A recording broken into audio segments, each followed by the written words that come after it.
Hello friend, સ્વાગત છે તમારું મારી ગુજરાતી રસોઈ ટિપ્સ ચેનલમાં। તો આજે આપણે બનાવીશું પ્રસાદમાં બનતો સોજીનો શીરો। આ વિડીયોમાં હું તમને પરફેક્ટ માપ સાથે સોજીનો શીરો બનાવવાની સહેલી રીત બતાવીશ। સોજીનો શીરો બનાવતા પહેલા જો તમે મારી ચેનલ ઉપર નવા છો તો આ જ રીતની નવી રેસીપી મેળવવા માટે મારી ચેનલને સબસ્ક્રાઇબ કરી રાખજો। તો ચાલો આપણે સોજીનો શીરો બનાવવાનું શરૂ કરીએ। સોજીનો શીરો બનાવવા માટે એક વાટકી મેં અહીંયા સોજી લીધો છે અને એ જ માપે આપણે અહીંયા એક વાટકી ખાંડ લીધી છે અને એ જ માપથી આપણે અહીંયા ઘી લીધું છે। તો જો તમારે અહીંયા સોજીનો પ્રસાદ બનાવો છો ત્યારે તમારે આ રીતે ખાસ તમારે માપ રાખવાનું છે, તો તમારો પ્રસાદ એકદમ પરફેક્ટ અને એકદમ સ્વાદિષ્ટ બનશે। તો સૌથી પહેલાં આપણે અહીંયા સોજીને ઘીની અંદર શેકી લઈશું।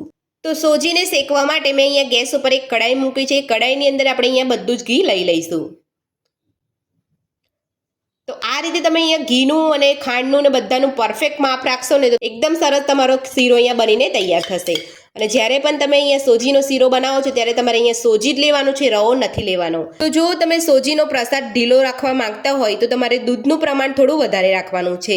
તો અહીંયા આપણું ઘી ગરમ થાય છે ત્યાં સુધી હું તમને અહીંયા દૂધનું માપ બતાવી દઉં છું। તો સોજીનો શીરો બનાવવા માટે મેં અહીંયા એક વાસણ લીધું છે, એની અંદર આપણે દૂધ ગરમ કરી લઈશું। એક વાટકી સોજીની સામે 4 વાટકી તમારે અહીંયા દૂધ લેવાનું છે। તો પ્રસાદ તો હંમેશા અહીંયા દૂધમાં જ બનતો હોય છે। તમારે જ્યારે પણ તમે પ્રસાદ બનાવો ત્યારે તમારે અહીંયા પાણીની અંદર નથી બનાવવાનો, દૂધમાં જ બનાવવાનો છે। અને આ પ્રસાદ સત્યનારાયણ ભગવાનનો ફેવરેટ હોય છે।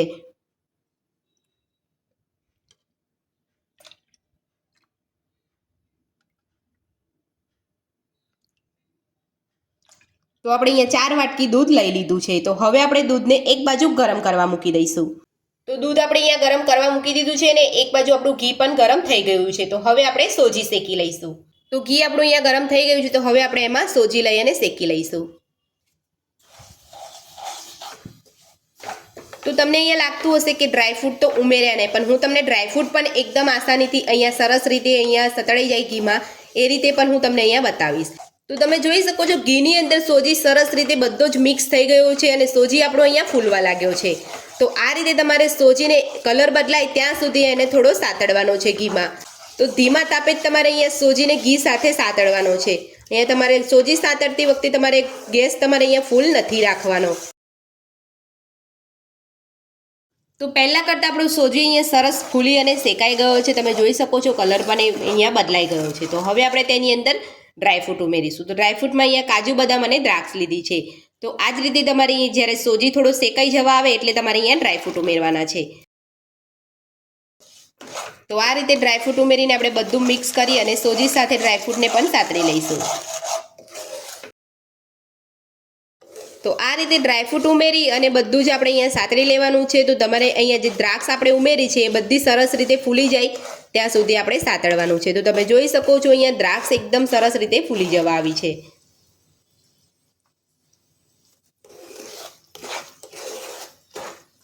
તો આ શીરો તમે ફક્ત 10 મિનિટની અંદર જ બનાવી શકો છો।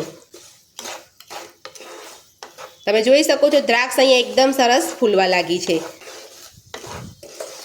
તો સોજી આપણો શેકાઈ ગયો છે અને ડ્રાયફ્રૂટ પણ અહીંયા સરસ સતળાઈ ગયા છે। તો હવે આપણે તેની અંદર થોડું ગરમ દૂધ ઉમેરી અને મિક્સ કરતા જઈશું।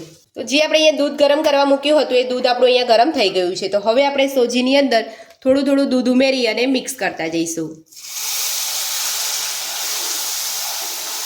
તો તમારે અહીંયા સામટું દૂધ નથી ઉમેરવાનું।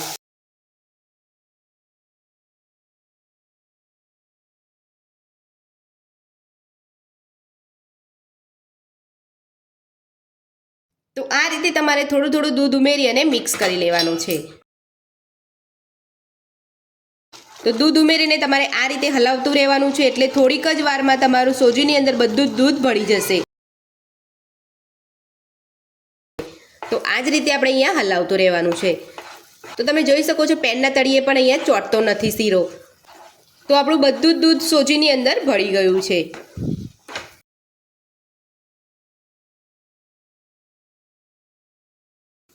તો હવે આપણે તેની અંદર ખાંડ ઉમેરીશું। ખાંડ ઉમેરીને બધું જ મિક્સ કરી લઈશું।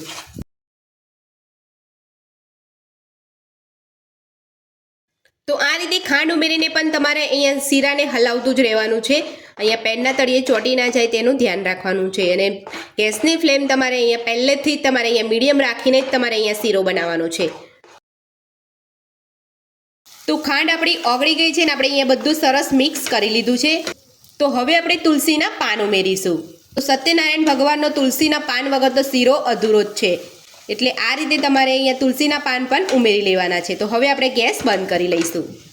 તો બધું જ ઉમેરીને આપણે અહીંયા મિક્સ કરી લીધું છે. તો હવે આપણે તેની અંદર ઇલાયચી પાવડર ઉમેરી અને મિક્સ કરી લઈશું.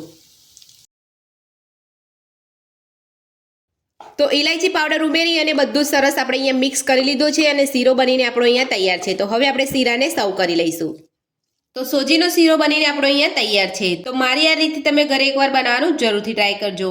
તો આ સોજીનો શીરો તમે સત્યનારાયણ ભગવાનની કથામાં પણ પ્રસાદ તરીકે બનાવી શકો છો. તો સોજીનો શીરો બનાવવાની રીત તમને મારી કેવી લાગી મને કોમેન્ટ બોક્સમાં કોમેન્ટ કરીને જરૂરથી જણાવજો. રેસીપી પસંદ આવી હોય તો વિડીયોને લાઇક કરજો, ચેનલને સબસ્ક્રાઇબ કરજો, તમારા મિત્રોને જરૂરથી શેર કરજો. Thank you.